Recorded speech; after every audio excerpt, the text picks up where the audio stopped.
I'd like to use one of my lifelines and phone a friend. Okay, who would you like to call? I'd like to call Bob Iger. All right. Our friends at AT&T will get Bob Iger on the line, and we'll see if he can help you. Hello? Hello, Bob. Yes. Hi, Regis Philbin here from Who Wants to Be a Millionaire. Hi. We've got Elon Musk with us right now. He's won $500,000. Wow. And he's going for $1 million. And he needs your help to get there. Okay. So, he's going to come on the line, read a question, 4 possible answers. One of them is the right answer. Elon, you've got 30 seconds. Starts right now. Hey, Bob. Hi. I don't really need your help. I just wanted to let you know that I'm going to win the $1 million.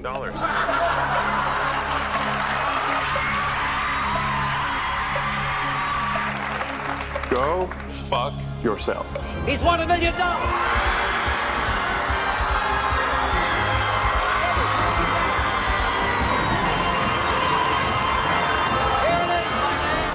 And what I see all over the place is people who care about looking good while doing evil.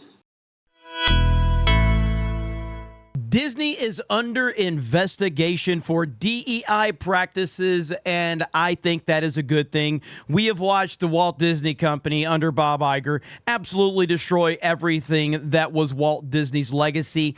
And as a longtime theme park fan, I have watched them actively destroy all of Walt's creations, and they are continuing to try and do that with the Rivers of America right now at the Magic Kingdom and so many other iconic properties due to their DEI garbage and nonsense. They even removed one of the most iconic attractions of all time, Splash Mountain, all because of identity politics. It's a complete and total disaster, and they should be ashamed of themselves for what they have done to Walt Disney's legacy. And it's good that they are finally getting investigated, and hopefully something will come of this. We don't know yet, but it says right here, the Federal Communications Commission has officially launched an investigation into the Walt Disney Company and its ABC News unit, signaling a new phase of regulatory scrutiny over corporate diversity, equity, and inclusion programs.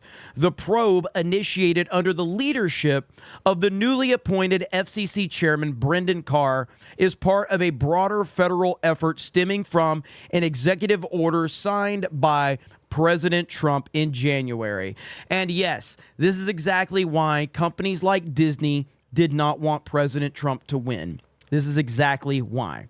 In a letter dated Friday from Carr to Disney CEO Bob Iger, the FCC informed Disney that it intends to examine whether the company's DEI initiatives comply with the federal equal employment opportunity regulations.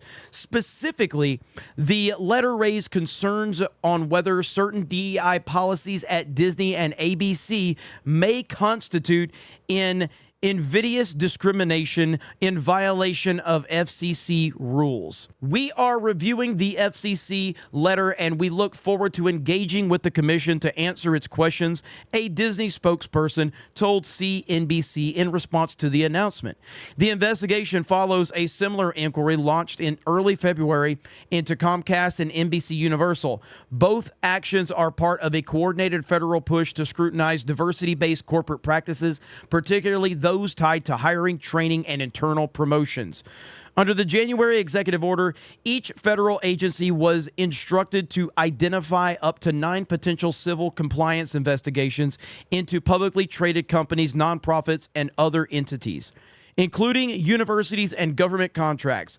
The directive encourages agencies to evaluate whether DEI programs in practice are treating employees differently based on race, sex, or other protected characteristics, a concern echoed in recent debates over the legality and fairness of corporate diversity initiatives. For decades, Disney focused on churning out box office and programming successes, Carr wrote in his letter to Iger. But then something changed. Disney has now been embroiled in rounds of controversy surrounding its DEI policies. While Carr's statement stopped short of accusing the company of wrongdoing, the language makes it a clear shift in tone from the FCC, an agency traditionally focused on communications and broadcast regulation. Under Carr's leadership, the commission appears appears poised to expand its oversight role in employment practices, particularly in industries under its purview, such as television, radio, and broadband services. An FCC spokesman declined to comment further on the specifics of the investigation, citing the ongoing nature of the review. That's actually a good picture of Bob Iger right there. He looks very, very nervous. Disney's evolving approach to internal policy has drawn both praise and criticism in recent years. The company has made headlines for its high-profile efforts to increase representation across its programming, staffing, and leadership ranks.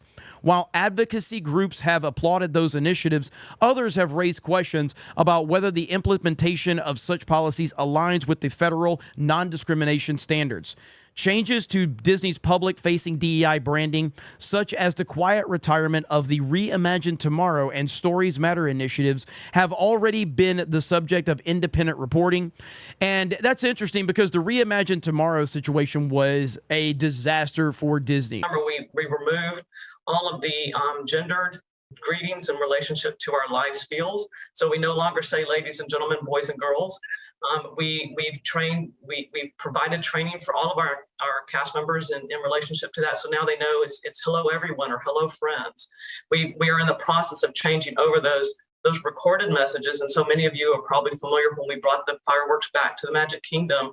We no longer say ladies and gentlemen, boys and girls, we say dreamers of all ages. And so I love the fact that it's opened up the creativity, the opportunity for our cast members to look at that.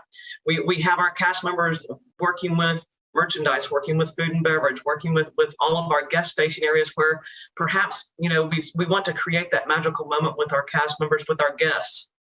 And we don't want to just assume because someone might be in our interpretation, maybe presenting as female, that they may not want to be called princess. So let's think differently about how do we really engage with our guests in a meaningful and inclusive way that makes it magical and memorable for everyone. I mean, Meredith Roberts and our leadership over there has been so welcoming to my not at all secret gay agenda. And so I feel like I felt like it was, maybe it was that way in the past, but I guess something must have happened in the last, they're turning it around, they're going hard. And then all that momentum that I felt, that sense of, I don't have to be afraid to let's have these two characters kiss. Let's in the background, I was just wherever I could, just basically adding queerness to if you see anything queer in the show, I'm proud family. But I just was no one would stop me and no one was trying to stop me. Yeah, I've had the privilege of working with the Moon Girl team for the last 2 years,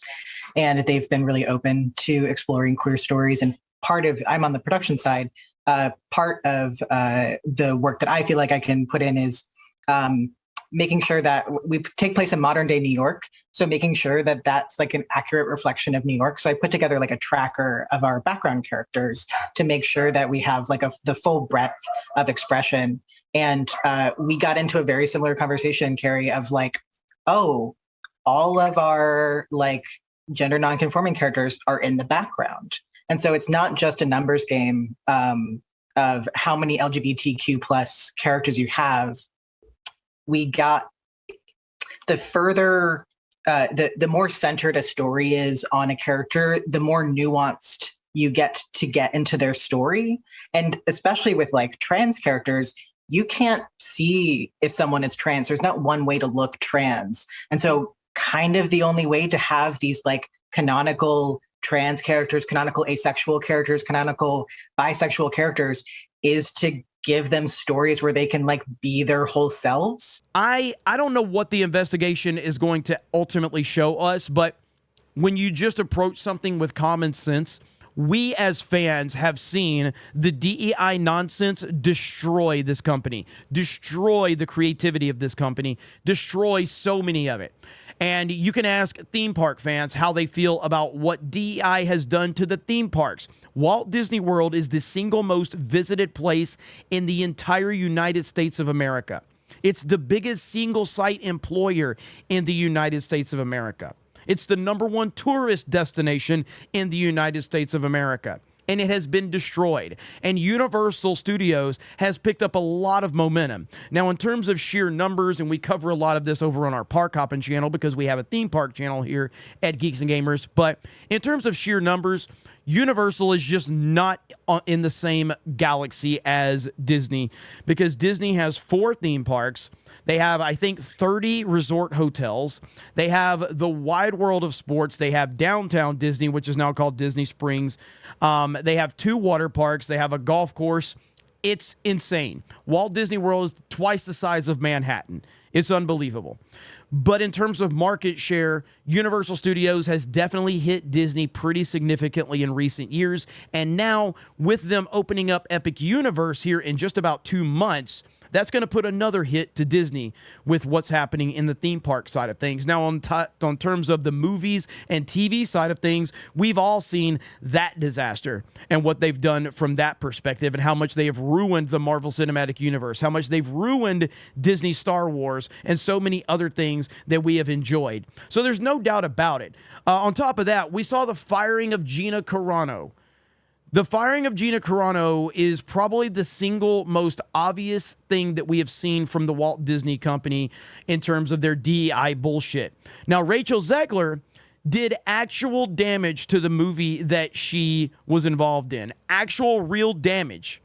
Yet nothing happened to her because of identity politics. Yet Gina Carano, because she didn't line up with the narrative, all of a sudden they fired and shamed her. There is a lot of bad stuff going on at Disney right now from the leadership perspective. And like I said, we cover theme parks, and we know people at Disney. A lot of people there are sick and tired of what you are seeing at the top of the food chain. They're sick of it, but they can't say anything. They're employees there. And a lot of them went to work at Disney because they loved what Walt Disney's creation was. And it is nowhere near what Walt created anymore. Now, there are elements of greatness, and the elements of that magic still exist at a place like Walt Disney World or Disneyland. But these DEI practices and these initiatives have put such a stain on so much of that magic that was created by Walt Disney himself. And I hope that something comes from this investigation. I really do. Shout out to That Park Place. We appreciate them.